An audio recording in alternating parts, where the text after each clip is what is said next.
ሰላም ጤና ይስጥልኝ እንደምን አላችሁ?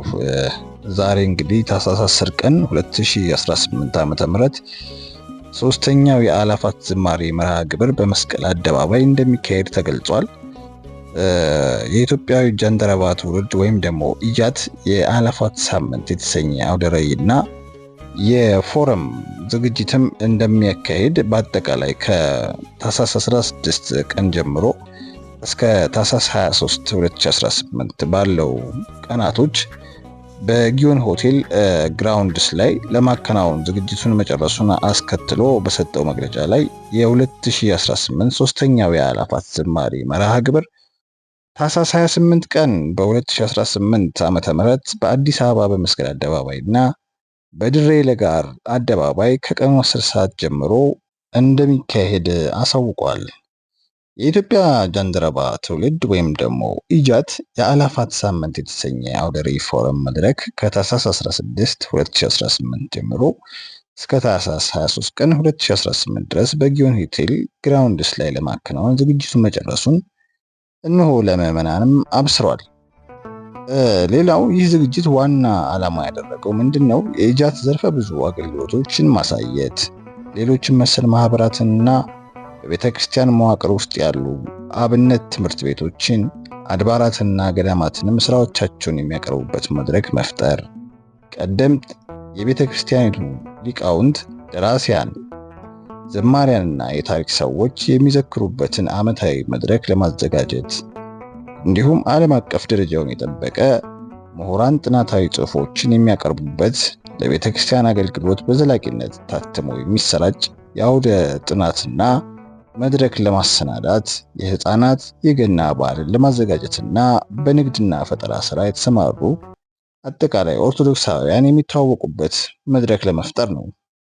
ሐዋርያው ቅዱስ ጳውሎስ በዕብራውያን ምዕራፍ 10 ቁጥር 25 ላይ መሰባሰባችንን አንተው እርስ በርሳችን እንመካከር እንጂ ብሎ እንደተጠቀሰው የቤተ ክርስቲያንን ፈተና በህብረት ቆመን ካላለፍነው ሃይማኖታችንን ጠብቀንና አስጠብቀን ማሻገር አይቻልምና ቤተ ክርስቲያናችንንና ምዕመናንን በተለያየ መስክና ሁኔታ ማገልገላችን የግድ ይላል።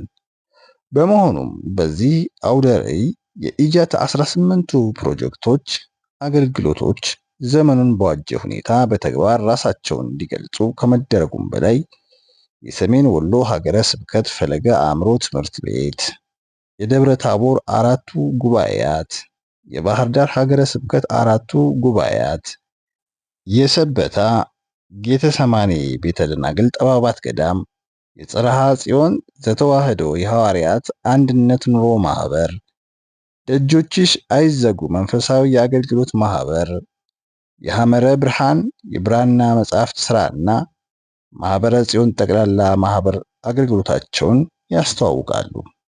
ከዚህ በተጨማሪ የ8 ቀኑ አውደ ርዕይና የጃን ፎረም መድረክ የሚከተሉት ዋና ዋና መርሃ ግብሮችና ተሳታፊዎችን የያዘ ነው። 1. በደቡብ ወሎ ሀገረ ስብከት በከለላ ወረዳ የሚገኘው የደብረ ባህሪ አባ ጊዮርጊስ ዘጋስጫና አቡነ በጸሎት ሚካኤል አንድነት ገዳም ጋር በመተባበር ኢትዮጵያዊው ነባቤ መለኮት በሚል ርዕስ የቅዱስ አባ ጊዮርጊስ ዘጋስጫ 600ኛ ዓመት ይከበራል። የ2018 ዓመተ ምህረት የገና መባዕ ለዚሁ ገዳም እንዲሆን ተወስኗል። ሁለተኛው በአእላፋት ሳምንት አውደ ርዕይና ጃን ፎረም መድረክ ሌላው የሚዘከሩት በበርካታ ጊዜ የማይሽራቸው መጽሐፍት የምናውቃቸው መልአከ ብርሃን አድማሱ ጀንበሬ ናቸው። እርሳቸውና ስራቸውን አስመልክቶ ጥናታዊ ጽሑፍ ይቀርባል። ሶስተኛ ዓለም አቀፋዊ የዕቅበት እምነት ተጋድሎ በማድረግ ለኦሪየንታል አብያተ ክርስቲያናት ሁሉ መንፈሳዊ ኩራት የሆነውና በ44ኛው የሰበካ ጠቅላላ መንፈሳዊ ጉባኤ ላይ ቤተ ክርስቲያን ዕውቅና የሰጠችው ዲያቆን ምህረት በተገኘበት ታኅሳስ 18 ቀን 2018 ዓ.ም የዕቅበት እምነት አውደ ጥናት ይካሄዳል። ዲፌንዲንግ ዘ አንሸንት ፌዝ የተሰኘው መጽሐፍ በዚሁ ቀን ይመረቃል።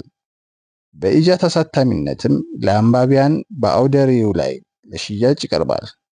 አራተኛ ጃን አግናጢዮስ የተሰኘው የኢጃት አንዱ የአገልግሎት ክፍል በአዳጊ ህፃናት ላይ ትኩረት አድርጎ የሚሰራ ሲሆን በየዓመቱ የህፃናት የገና በዓልን በማዘጋጀት አዳጊዎች ስለ ጌታችን አምላካችንና መድኃኒታችን ኢየሱስ ክርስቶስ የልደት በዓል በቂ ዕውቀት አግኝተውና በመንፈሳዊ ጨዋታዎች ተዝናንተው እንዲያከብሩ ይደረጋል። በ2018 ዓ.ም የሚዘጋጀው ይህ የህፃናት የገና በዓል ከታህሳስ 17 ቀን እስከ ታህሳስ 23 ቀን በ2018 ዓ.ም ድረስ በጊዮን ሆቴል ግራውንድስ ላይ በተለያዩ የስዕልና የፎቶ ኤግዚቢሽንና የፎረም ዝግጅት ጋር በማቀናጀት ለማከናወን አቅዷል። ትምህርት ቤቶች በስራ ቀናት ወደ ጊዮን ሆቴል ጉዞ በማዘጋጀት ተማሪዎቻችሁ በዚህ ልዩ የህፃናት የገና በዓል ላይ ተሳታፊ እንዲሆኑ በማድረግ በመንፈሳዊ ጨዋታዎች ዕውቀት የሚያገኙና እንዲዝናኑ በማድረግ እንደምትችሉ በመግለጽ እንድትገኙ ጥሪ እናቀርባለን። ከህፃናት አንደበት ምስጋናን አዘጋጀህ እንዲል ቅዱስ ዳዊት እንደ ከዚህ በፊቱ ሁሉ ህፃናት ለተወለደው ንጉሥ በንጹህ አንደበታቸው ዝማሬ የሚያቀርቡበት የህፃናት የአእላፋት ዝማሬም ይከናወናል።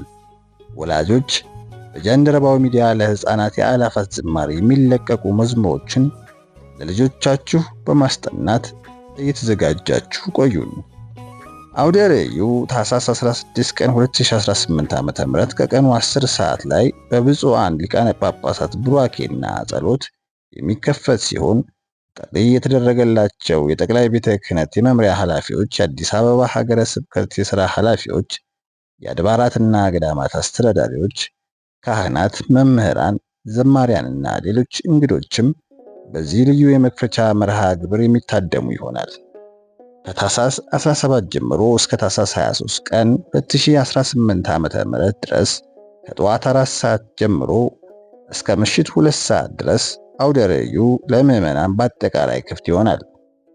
የጃን ፎረም አውደ ጥናት መርሃ ግብር ዝርዝር የሚከተለውን ይመስላል።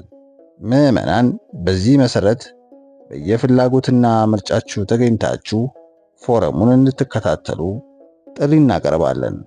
አርብ ታህሳስ 17 ቀን 2018 ዓ.ም ከቀኑ 10 ሰዓት ተኩል እስከ 12 ሰዓት በረዳት ፕሮፌሰር መምህር ዳንኤል ሰይፈ ሚካኤል አባ ጊዮርጊስ ዘጋስጫን አስመልክቶ ጥናታዊ ጽሑፍ ይቀርባሉ። በዚሁ ቀን ከምሽቱ 12 ሰዓት እስከ 2 ሰዓት በመምህር ዲያቆን ሄኖክ ኃይሌ አማካኝነት አባ ጊዮርጊስ ዘጋስጫ ላይ ጥናታዊ ጽሑፍ ይቀርባል።